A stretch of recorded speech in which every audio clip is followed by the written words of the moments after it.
Okay, hello and welcome. So we're going to look today about factorising. Okay, this is the next sort of topic on our little course that we're doing.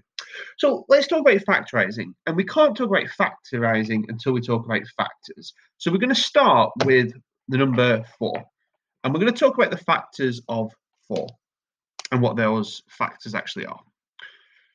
Now, you might remember a factor of 4 would be any integer, and by integer I mean whole number, that you can divide 4 by. So by this, let's just go through it. Can I divide 4 by 1 and get a whole number answer, get an integer answer? Yes, I can. I can do 4 divided by 1. Can I divide 4 by 2? Yes, I can. So 2 is also a factor of 4. And can I divide 4 by 3? No, I can't divide 4 by 3 because that's not going to give me an integer answer. That wouldn't give me a whole number. Okay. Can I divide 4 by 4? Yeah, yes, I can.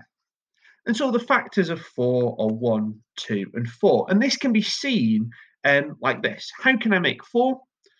I could make 4 as a 1 by 4 rectangle. I could also make it by as being a 4 by 1 rectangle. I could also make 4, and again, this is just about how can I make 4 into a rectangle shape. I could also make it into a 2 by 2. And again, we can see the factors very clearly. 1, 2, and 4, okay, are the factors of 4. Okay, and there's no other way. I can move these blocks around as much as I want. I'll never get another rectangle. There are only 2 different rectangles I can make. I can make one long rectangle like this, which would be my 1 by 4 or my 4 by 1. Or I could make it into this rectangle, which would in this case be a square, okay, which is why 4 is a square number. Okay, so just to sort of do another example, here's number 5. And the number 5's got a very special property. There's only one kind of rectangle it can make. It can make a 1 by 5 rectangle, or the sort of equivalent would be the 5 by 1 rectangle. But those are the only rectangles the number 5 can make. And so the number 5 only has 2 factors, the factor of 1 and the factor of 5. And again, if I play around with this, I'm never going to be able to create a rectangle. I'm always going to have like an odd block sticking out. So 5 is a prime number because it has 2 factors. Okay, let's have a look at a different number. So 12 is quite a famous number because 12 has many factors. So here, let's just talk about the factors of 12. We've got this really long rectangle. Okay, we can think of this as a 12 by 1 rectangle or a 1 by 12 rectangle. Okay, so we can see some factors straight away. We can also mess around with this. So let's do this. Okay, can we see that this is a different kind of rectangle? Can we see that this is a 2 by 6 rectangle? Okay, we could also make a 6 by 2. Okay. There's more rectangles we could make. Let's try making this. We can make it look something like this. That's another rectangle that you can make with 12. This one would be a 4 by 3 rectangle. We could also turn it around and now we have a 3 by 4 rectangle. Okay, so and again, what we've done is we found the factors of 12. The factors of 12 are 1, 2, 3, 4, 6, and 12. These are all these numbers that we can see here. Okay, these are all the numbers you can divide 12 by and get an integer answer, get a whole number answer. So I hope you followed that. That was a really quick, whistle-stop tour of what a factor actually is. But it's important that you know that because this is all about factorising, where we use factors as part of what we're doing. Okay, so if we move this out of the way, we can have a look over here. So imagine I'm giving you a algebraic expression to factorise. And the algebraic expression here would be 8a plus 16. And I just want you to have a look at here and hope you can see where 8a is represented. These blue blocks are all a, So you can see I've got 8 of them, and we've also got 16 yellow blocks. And here, one yellow block is going to be worth 1, so 16 would represent 16. And what you've been asked to do is to divide these into equal groups. Okay, so I want you to divide them into different piles, and in each pile to have the same number of blocks. So let's have a look at how we would do this. Okay, so let's imagine I wanted 2 equal groups. Okay, what if I sorted this into 2 piles? How many blue blocks would I have in each pile, and how many yellow blocks would I have in each pile?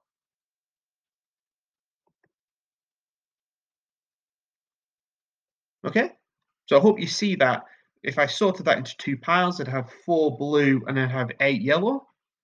Again, I'll just sort of do that again so you can see I had 8 and 16.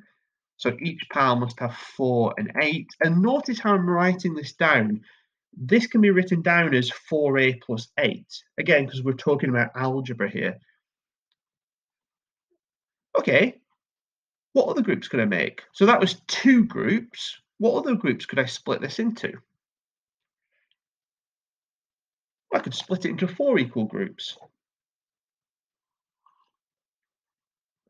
Okay, I can split it into 4 equal groups where each group has 2 blue and 4 yellow, so 2a plus 4 in this case. I could also have split it up into 8 equal groups. Okay, so these are the different groups. I've got 2 groups like that, or I could have had 4 groups like that, or 8 groups like that. And again, this really is what factorizing is. If you can do this with blocks, if I put these blocks in front of you and you could do this, that is factorizing. That's what we actually mean by factorizing. We're taking an expression like 8a plus 16, and what we're doing is saying, well, that's actually just the same as 8 lots of this. Okay, or it's the same as 4 lots of this, or it's the same as 2 lots of this. These are all factorizations. So I'm going to do this one, 3a plus 15. Okay, so I'll make this a bit bigger if we can. 3a plus 15. Okay, and I'll do this down here.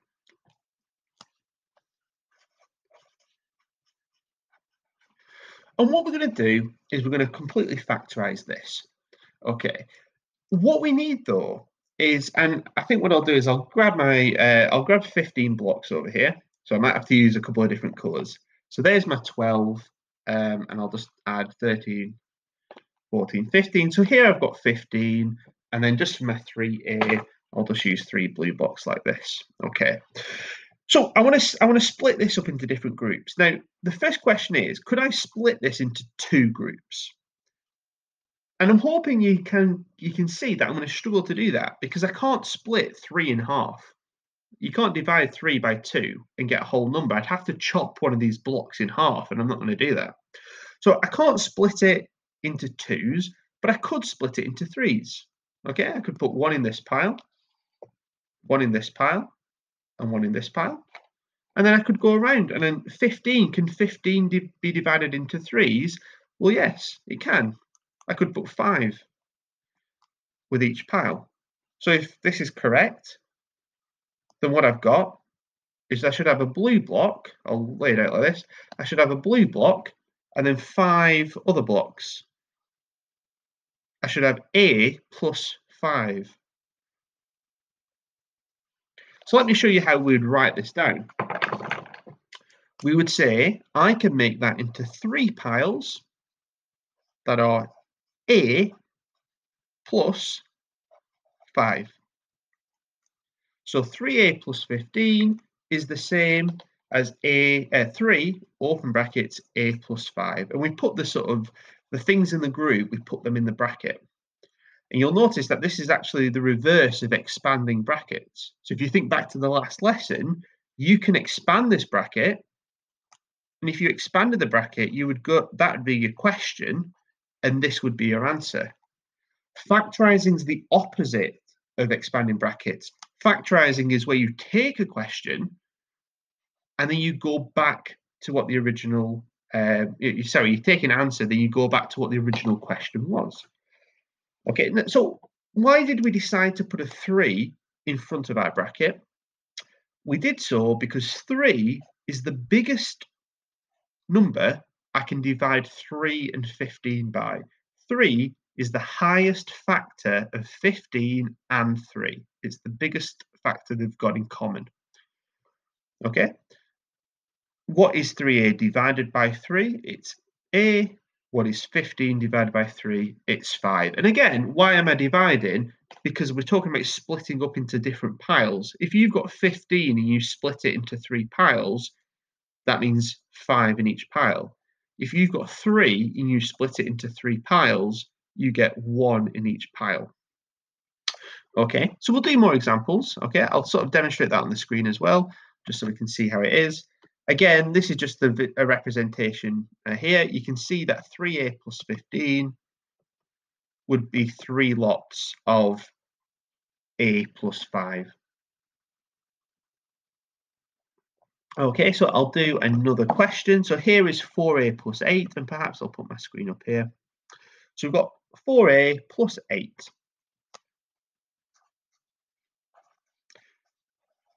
Now, what is the common factor between 4 and 8? What is the biggest number I can divide 4 by and 8 by? Okay, some of you now will be saying 2. Some of you, I can sense, will say to me 2. I can split it up into 2. Okay, I would have 4a split into 2. I'd have 2a, and my 8 split into 2 would be 4. Okay, there'll be some of you saying that, and just to represent that on the screen, okay, with blocks, there's my 4a plus 8, and you can imagine that's 2 lots of 2a plus 4. So again, if you find the algebra quite confusing, have a look at the blocks on the screen. See if you can understand what I'm saying. We had 4 blue blocks and 8 yellow blocks. If I was to split them into 2 piles, I would have 2 blue blocks and 4 yellow blocks in each pile. Okay? Now that's not the final answer, and the reason for that is there's actually another number I can divide 4 and 8 by, a bigger number.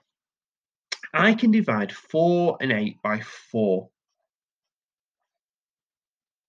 Okay, so again, if I have 4 blue blocks and I have 4 piles, how many blue blocks in each pile? Okay, so I've got 4 blue blocks like that, and I want 4 piles. I'm going to have 1 block in each pile. So that's going to be A. And if I have 8 blocks into 4 piles, I'd have 2 blocks in each pile. And again, I'll put that up on the screen so you can see what that would look like. That would be 4 lots of 1 blue block and 2 yellow blocks. Okay, let's do this one. Oh, okay, so I've got a diagnostic question here. So what I'll do is I'll put the answers up on the screen. So I'll just sort of move this further up here. All right, it's going to jump back. Right, I'll just make it a bit smaller. Okay, so you can see all the answers when they pop up. So I want you to have a little think about this. Factorise fully 6b plus 18. So what is the biggest number you can divide 6 by and 18?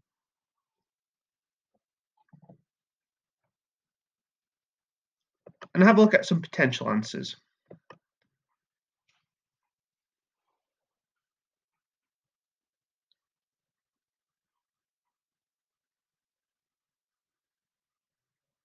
Okay, so I'm hoping you're sort of having a little think there. The biggest number you can divide 6 by and 18 is 6. You can divide 6 by 6 to get 1, and you can divide 18 by 6 to get 3. And so the answer to this question would be D. Okay, oh, I clicked ahead too early there. So your answer to this question would be D. We can divide 6 by, so if I highlight it, we can divide 6 by 6 to get 1, and we can divide 18 by 6 to get 3. Okay? A is wrong because what they've done to get A is they've tried to add these two terms together, But because this is a B and this isn't a B, we can't actually just add them up. So this is a factorization question where we want brackets as part of our answer. And the problem with B and C is they've not divided by the biggest number. So the biggest number you can divide 16 and 18 by, the largest factor is 6, whereas these two answers have used smaller numbers. And when we factorize, and this is what the word fully means in this situation, it wants you to use the biggest number. In other words, can you split it up into as many piles as you can? Here, 6 piles is better than the 2 and the 3. Okay, so have a look at this one, 10c minus 50. First question, what is the largest number that you can divide 10 and negative 50 by?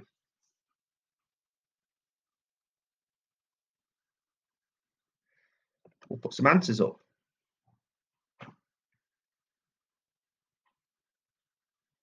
Now, let's have a look at this. I agree that you can divide both by 5. You can divide 10 by 5. You can divide negative 50 by 5. But it's not the biggest number. The biggest number you can divide them both by is 10. So the answer would be 10 in brackets C take 5. And we can do this with negative numbers. The mistake with B is they've taken a negative out. What we're interested in doing here is having a positive, taking a positive out if we can. And again, D is that common mistake. What they've tried to do is do 10 take 50. But of course, that's not 10 take 50, it's 10C. And again, that would be a bit like trying to take different coloured blocks. So say I've got A take away B, say these two blocks here. I can't actually take one blue block away from a purple, and I can't take 50 away from 10 purple blocks because they're different blocks. They're different, they're different numbers, and we can't do that in this way. Okay, final question, just to see if you've got this idea. Can you factorize fully 6x plus 27?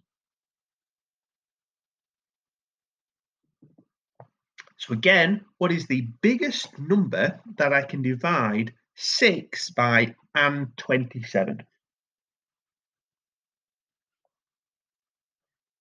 Have a think and then have a look.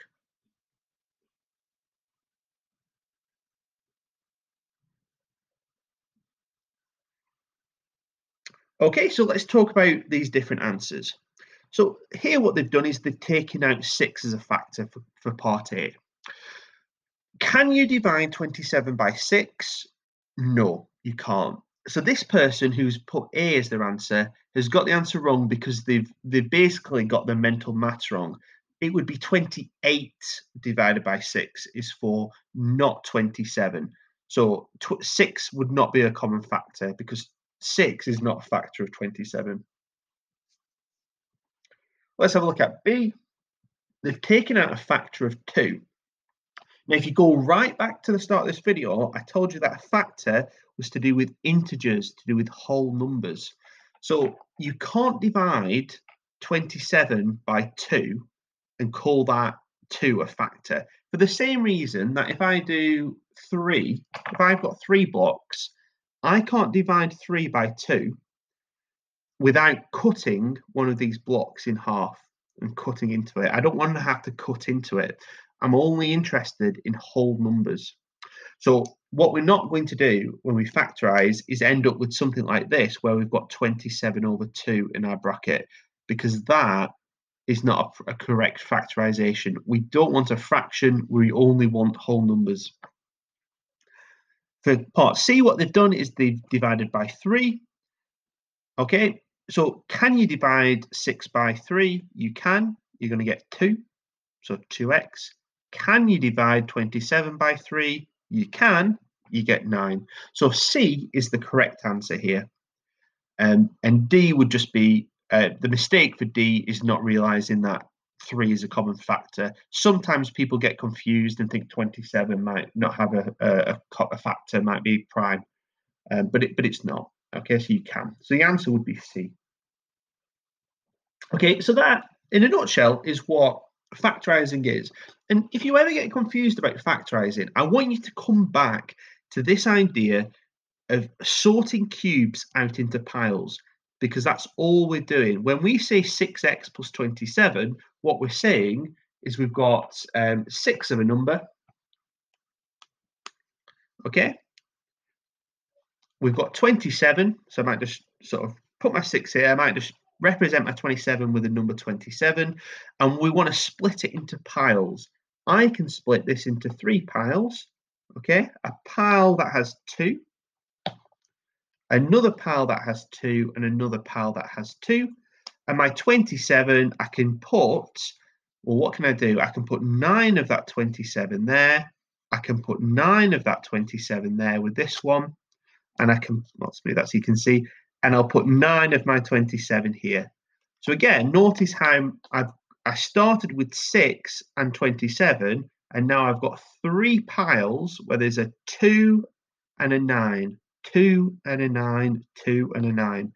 And that's what you're seeing on your screen here for answer C. That says I've got 3 piles where there's 2x, 2 blocks plus 9.